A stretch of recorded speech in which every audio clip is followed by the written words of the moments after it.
Trapped by the belief that I'm not good enough, bound by the limitations and the lies that consumed my world, this was me. It wasn't until I took the biggest leap in my life to know and trust the power within. And it was at that moment I made a choice. My past will not define me anymore.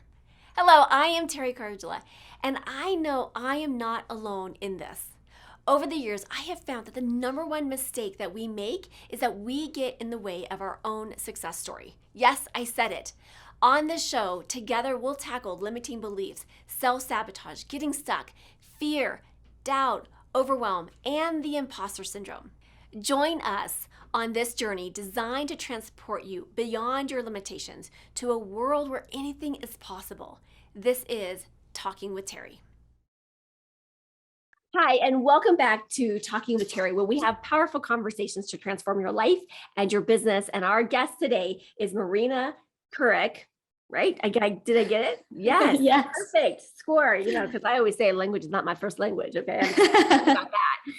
Anyways, I am excited to have our guest today. She is a stress buster, okay?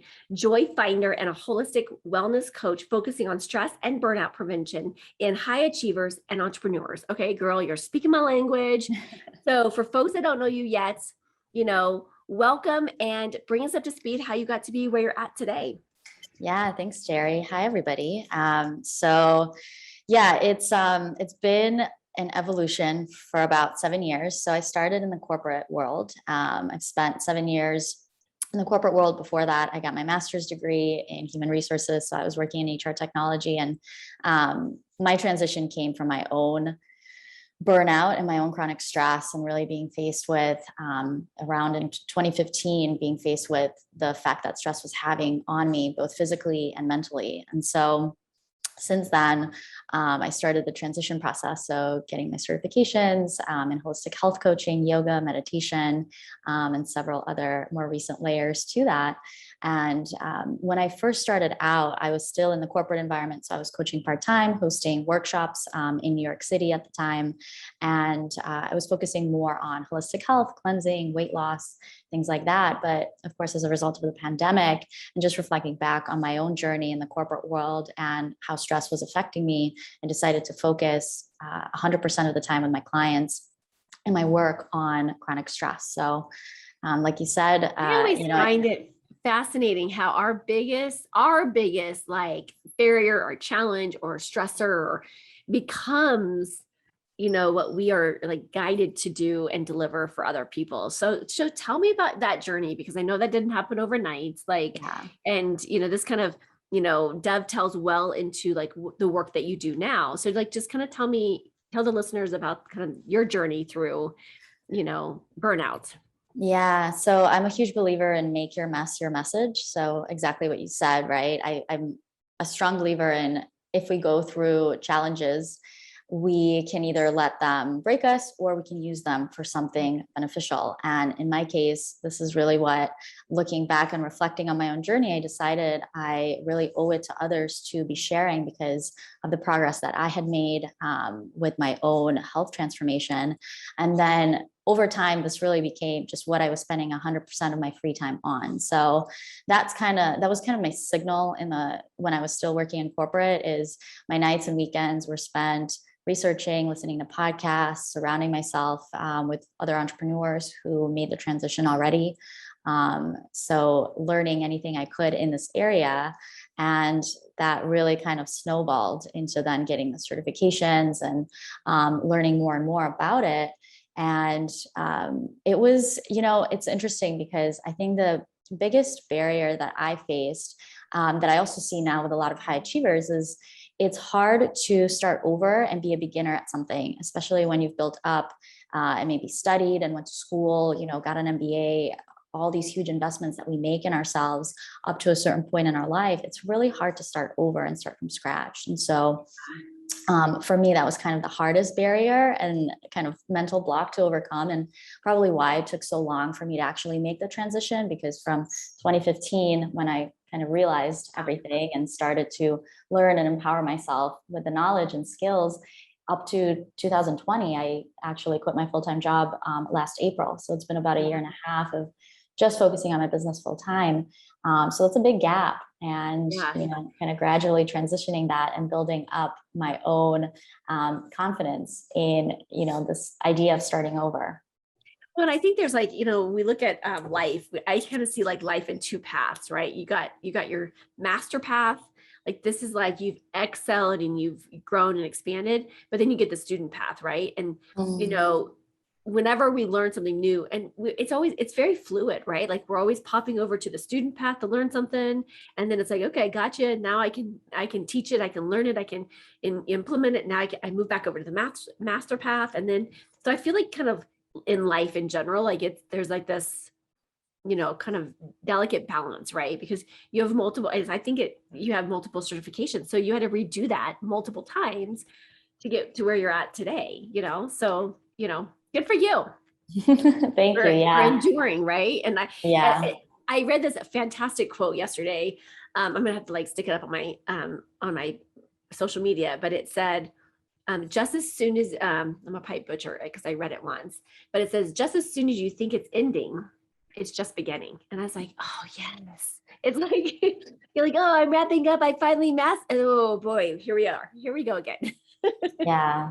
I think that's one of the biggest skills that someone who's interested in entrepreneurship has to get comfortable with is the process of, I had this conversation with someone where momentum isn't linear, and there's like really high days where you just feel like you're on top of the world, and then for the next 3 days it's like crickets, and whatever it might be that you're trying to get progress on just feels like it's stalled, and then you have another really high day, and it's dealing with like those highs and lows and knowing that you have to continuously pick up new skills. Hopefully at a certain point there comes a time where you can actually start outsourcing as well and getting help to fill all these different areas. But that's the hardest thing, is becoming new at so many different things over and over and over again. Yeah, I think that's like the biggest challenge for entrepreneurship, especially for solopreneurs, where like what you're doing all of the realms. And I've talked about this on here before, is that we start a business for like typically wanting to make a difference, wanting to serve in a bigger way, having our freedom, like whatever the reason is. But then we get back into like we have 700 hats that we're trying to, do all these 700 hats. And actually on Monday, I'm going to be, on my VIP coaching call, I'm going to be, unpacking, and we're going to be working on, boundaries and calendar setting and how do we build team, and just all those really important topics that kind of get, we get stuck in the minutia of moving forward. So let me ask you this, because I really want to unpack this stress, because I know for certain, and I know through research that stress, I think they said that 95% of all ailments that we have on the planet come from stress and chronic stress. So I mean, it is such a hot topic, not only just because we're semi coming out of a pandemic. I don't even know like where we're at in the stage of pandemic, restoration, so, but I mean, like this is real upfront for all of us. I mean, we can all relate to this. This is very timely, conversation. So let's unpack this, this chronic stress. Yeah. So the way that I look at stress today is trying to take a look at stress from a 360-degree view. So I focus on both the physical as well as the mental and emotional impacts that stress has on us. And underneath all of that, because usually people are like, okay, what does that mean and what does that look like? Underneath all of that, it's really getting to regulating our nervous system and getting it to function in a balanced way again. Because what tends to happen when we're in chronic stress, as so many of us have been even before the pandemic, and of course, even more after, is that there's two branches to our nervous system. One governs our fight or flight mode, which is our stress response. That's what we feel as a result of the stress hormones that our body creates when we're under stress. So tense muscles, racing heartbeat, shallow breaths.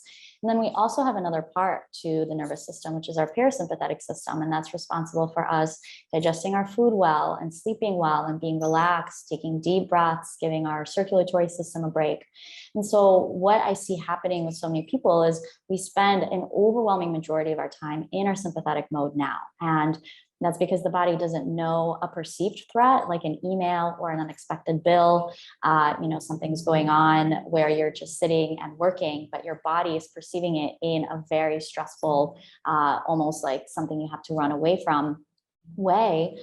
We spend so much of our days now in that system and in that part of the nervous system. And so we constantly have that racing heartbeat, even on a small level in the background of our life. We constantly are trying to recover from that abundance of the stress hormones. And so as much as we can, what my work focuses on is helping people drop into the parasympathetic system and learn the tools that are going to help spend more time in a restful state. So I work with things like mindful movement through my yoga background, through meditation and through breath work to bring us back into balance. And I'm really interested in looking at the underlying root causes of stress. So interestingly enough, what I'm kind of getting into now with my clients as a result of the Great Resignation and so many people questioning their careers is career change, because at least for me, that was definitely the root cause of a lot of my stress. So even though I was doing all the right things, eating well, exercising, doing yoga, if 100% of your working hours is spent on something that you dislike, maybe with a team or a boss who you don't get along with, or maybe in an industry that you just don't really care about, that's going to be still that latent stress that's in the background of your life day in and day out. And so I'm really interested in, where does stress come from for each one of us, because it varies person by person. And so as opposed to just creating the Band-Aid solutions, it's really about digging a little bit deeper. Yeah. And I think even for like entrepreneurs, a lot of our listeners are entrepreneurs, and when you have so many different kind of tasks that they all feel like they're a priority, and you're like, or you're trying to put out fires, or you're trying to constantly go from one thing to the next, to the next, to the next, it is just intense. It's absolutely intense. And I shared this story yesterday on one of my calls. And I said, when I started my business, so I own two companies. When I started my first company, I hate to admit this. Okay, listeners, maybe just mute yourself on this so you don't hear me say this. But I started out, and I remember there were a couple weeks that I had worked like 120 hours in a week. And I'm like, how do you even do that? Right? Like, trust me, I had like hardly any sleep. And I started drinking Red Bulls. Okay. This is not a promotion for a Red Bull, but I was like, I had not, I at the time I wasn't drinking caffeine or anything. And I was like, and my mother-in-law, I remember calling her, she called me, she's like, you're drinking Red Bulls. And she thought, I think they were alcohol or something. She's like, are you okay? And I'm like, I'm just drinking like 3 or 4 a day. And she's like, are you okay? And I'm like, I got to get through this, but it was so, I understand the hustle. I understand like what, and of course that's not sustainable. It's absolutely not sustainable for your body, and so then of course it went down to 80 hours a week, but I did that probably for like 6 or 7 months before I was able to get the momentum in my company. And then once I got the momentum, I was like, okay, then I went down to 40, and then now I spend 4 hours a month in that company, so it was a transition, but I was like, gosh, I wish I would have known now what I knew then, or what I knew then, what I know now. And, because I think there's such a better way to work smarter, smarter, not harder. And there's tools and strategies out there that can really help us so that we're not doing all things to all people. Because I think sometimes as entrepreneurs, we think we have to do it all by ourselves, and we don't even, and I always tell people, like, one of the first things that I will tell people, I'm like, okay, tell me how much are you paying yourself hourly, right? How much are your time, how much is your time worth? And can you hire out an assistant? Can you hire out a virtual assistant? Because a lot of times that's an easy solution. And you might be able to hire a virtual assistant anywhere from $10 an hour up to $25 an hour, and get so much more back in your life, and get the things that are constantly creating that minutia that slows you down, that you dislike, get it off your plate. Because like you said, you know, if you're going to a place that's not providing a certain level of happiness or joy for you, Mm-hmm. it will drain your energy. It will, you know, I mean, you're more susceptible to stress anyways. I mean, it's just not a win-win situation. Yeah, absolutely. And I work with a lot of people who are getting ready to make that transition into solopreneurship, as well as a lot of founders who have already maybe gotten some traction and maybe a little bit past that stage Yeah. of the type of summer months that you've had. Yeah. And so they seek out my support coming out of that and feeling really depleted and just Yeah. kind of how their body is breaking down. So I see this so often where high achievers, uh, the mind is often stronger than the body. And the mental capacity of someone who wants to create change in the world, who's really energized by a certain cause, it's really strong. But oftentimes, it's like with our lifestyle and what we want to create, we write a check that our body can't cash. And so we might go for that period of time. I think that looks different person to person of how much Yeah. capacity someone just has for caffeine and late nights and that abundance of cortisol and adrenaline Yeah. constantly in the body. But there comes a point where it's like you might have that complete depletion. Yeah. And I always say, we can't give something that we don't have within ourselves to give. So if you're trying to be energized, be there for your team, if you're already at that place, or still maintain relationships in your life as you're building a company, it has to come from you. And so I think two things that are really helpful and have been helpful for me, because I went through this entire thing myself as well. First, obviously, being in corporate and being presented with all that stress, and then thinking, oh, the stress will be gone when I just start my own business and it'll all be about what I want to do. So I kind of had I'm to laughing face because that. we all know why that is. Yeah. Yeah, exactly. Yeah. And I had to face that all over again and be really honest with myself. The one thing that I think really helps a lot of people that tends to get disconnected the longer you go in this like overdrive and push mode Yeah. is a disconnection from why you started in the first place. So Yeah. as much as possible, I think surrounding yourself with those reminders and noticing where in your day you need the most support. So maybe it's in your car on your dashboard, or maybe you're back in an office, and really having those reminders. Maybe you're someone who tends to stress eat, and that's now becoming, like a secondary problem in your life. Maybe having those reminders on your fridge or wherever it is that you can provide yourself with that support. It's a mental hack, because 95% of our stress and everything that happens day in and day out is a function of the past. It's a function of yesterday and the day before. We know that 95% of our thoughts are the same that happened yesterday and the day before. So there really needs to come a point where we, interrupt that. And these reminders of, what's important to you, why did you start, what is your intention behind why you're showing up so strongly and pushing yourself so hard every day? What's the meaning behind that Yeah. for you? And then I think the second thing is, and this one is a little bit harder to receive for a lot of those that I recommend it to, but making your self-care goals as important and as visible as your business goals. And that was really what changed everything for me. And this is something that I check in with my business coaches on now too, where when we check in on my goals as far as, sales and marketing and all of your business areas, there's also a check-in on how many hours I meditated and how many yoga classes I went to in a week, because I know that when that dips below a certain threshold, it becomes something that impacts me and my performance in my conversations when I'm coaching clients. And so having those as important and as visible to you, really having them, in your calendar, something that you check in on quarterly, annually, whatever that frequency is, it puts it back into the forefront, because again, you are the one running your business. And so all the energy that you're trying to give it, you have to create that energy within yourself, and you have to fill up your own cup first. This is so juicy. And okay, I get this a lot. And what do you say to folks that say, and I know you get this a lot too. Oh, Marina, that sounds fantastic, but I don't have time.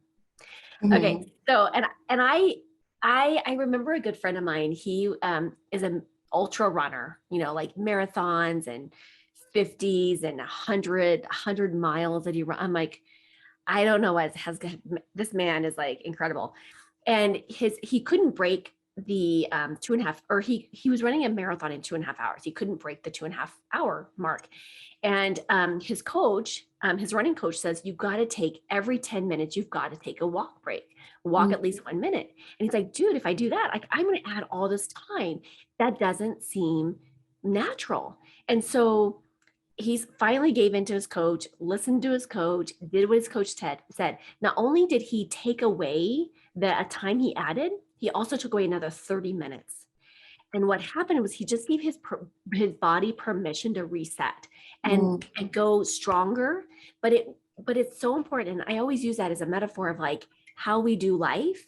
If we are always on push mode, go mode, and we don't stop and take that break, like we can't be as, like you said, as on our game as, showing up with, high energy and all the intentionality that we have, and being a role model for other people. Like, what would you say in addition to that, for the folks that, quote, don't have time? Yeah. Oh my gosh. So much to say on that. But hacks. Yeah. Like, do you have a good hack for folks to, carve out that time, or do you have some strategies or hacks that you can share with us? Yeah. So I'm someone who's always, I lead with honesty and making things as open as possible. So oftentimes, with things like meditation, and we know that, CEOs, Steve Jobs, all of these people have popularized it. We know it works. We know it's good for you. It's kind of the same as, maybe in the past when we didn't think exercise was that beneficial, and then we kind of got through that. And now it's pretty widely accepted that exercise is beneficial. I think we're getting to that place with meditation now too, where you have to do something for your mind. You have to provide those resets for your brain as well. And I hear that often with any of these like newer self-care practices where someone isn't really sure if they should devote time to it.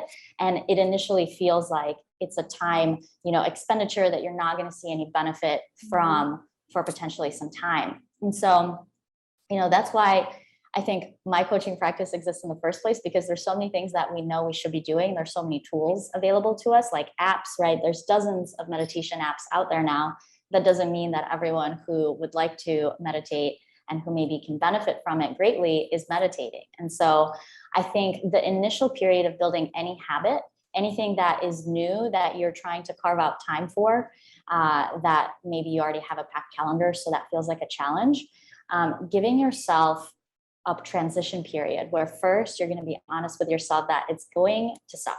It's the same as being out of shape and getting to the gym for the first time after an injury. Maybe you feel really tired, you feel weak, you feel discouraged and down about yourself, right? It's the same with building any new habit, right? Back to that discomfort of being a beginner at someone, to bring that full circle. It's like anytime we feel like we're new at something, we're not sure what we're doing, it feels really difficult. And so first, being honest with yourself that it's going to be really difficult at first. It's not a walk in the park. Oftentimes we think that self-care practices are going to be really comforting for us, but they're not. They're often really confronting. And so having the right support in place, right? Whatever that might look like for you, maybe getting into an accountability system, maybe with your partner, your team, whoever you share home with, to just say, hey, I've heard a lot about this. There's a lot of people who have tried this in the past with great benefits. I'm going to give it a shot. But you have to set yourself up for success. You can't just start something, because more likely than not, all of those thoughts are going to come into play. You're going to give up. And then you're just going to look back and say, that was a waste of time. And giving it that time that it really needs initially, because what we want to do with any habit is we want to eventually get to the tipping point where it no longer feels like a habit, but you start to look forward to it, because that's when you actually start to really incorporate it as like you brush your teeth, right? What my goal with my clients is to get them to the place where self-care, such as meditation or whatever we choose for them, feels like they can't go a day without it, like brushing your teeth, right? You'll probably be ostracized. You'll be self-conscious. You won't be as confident in yourself. All of those things are also benefits that you can start to experience from adopting just better care for yourself, whether that's exercise, yoga, meditation, breath work, whatever it might be for you. And so one of my favorite quotes on this is, I don't know anyone who's built a strong meditation habit, just to keep using that example, in their spare time. And it's that honesty, right? It's like if you're picking something up and you don't have that strong connection for what you hope to gain, the intention that you want to see from it, right? If you're a leader and maybe you're finding your attention span is really short, or you really want to break your addiction to this thing and it's really impacting your conversations, or again, your attention, your focus, all of those things are benefits of taking care of your mind and your body better. And so really being clear with what the intentions are, why it's important to you, and setting up that initial, I would say, give it at least 2 weeks of being that honest, having that honest conversation with yourself that I'm new at this, it's going to suck, but I want to push through because I want to have these intentions be materialized in my life. And then having the accountability and support anytime we want to form any new habit. So these are wonderful. And I think you're absolutely right, is that going back to our initial conversation at the beginning of the conversation, we talked about, this is learning something new. You're going to go from the master path of what you've always done and always known and done, and go back to the student path and learn a new way. And, and I think it's so important, like what's happening in our world today, we have got to, more than ever before, take care of our body, our mind, our health. And so, such yummy nuggets. Okay. So Marina, how can people connect with you, find more information about you, or just, come and, connect and collaborate with you? yeah, so my website is sumofallpositive.com. That's my brand. That's SUM of all positive. That's my handle on Instagram as well. That is where I post a lot of resources around mindset, mindfulness, self-care, and so on. And I'm also on LinkedIn with Marina Kirik, and I'm always here to connect. So I love having these conversations as a way to just have more people really, maybe for the first time, hear the importance of self-care and focusing on yourself, especially with entrepreneurs and high achievers. So perhaps this won't be the conversation that actually gets someone to commit to making change, but maybe it's that first step to getting there. And if I can help them, exactly, yeah. And if I can help support, I'm here. I always connect and with those that reach out to me. So yeah, happy to help. Marina, this has been absolutely delightful. Thank you so much. Such good stuff, great reminders. And I think it's time for us now to take action, right? Like it is, if we are expecting, the sum of it, or the definition of insanity is continuing to do the same thing, expecting different results. It's required of us. So if you're tired of being tired and you want to show up in a different way, more energy, there's strategies and tools out there to help support you. So thank you so much for bringing in your brilliance today and sharing that with our audience. Thank you, Teri. Thanks, everyone. I am so grateful that you joined me for this episode. If you've enjoyed this, then there's just one thing that I would like you to do. Click to subscribe and leave me a rating and review. As my way to thank you, let's connect for a free consultation. Just reach out to me at talkingwithteri, that's TERI.com, to book your time.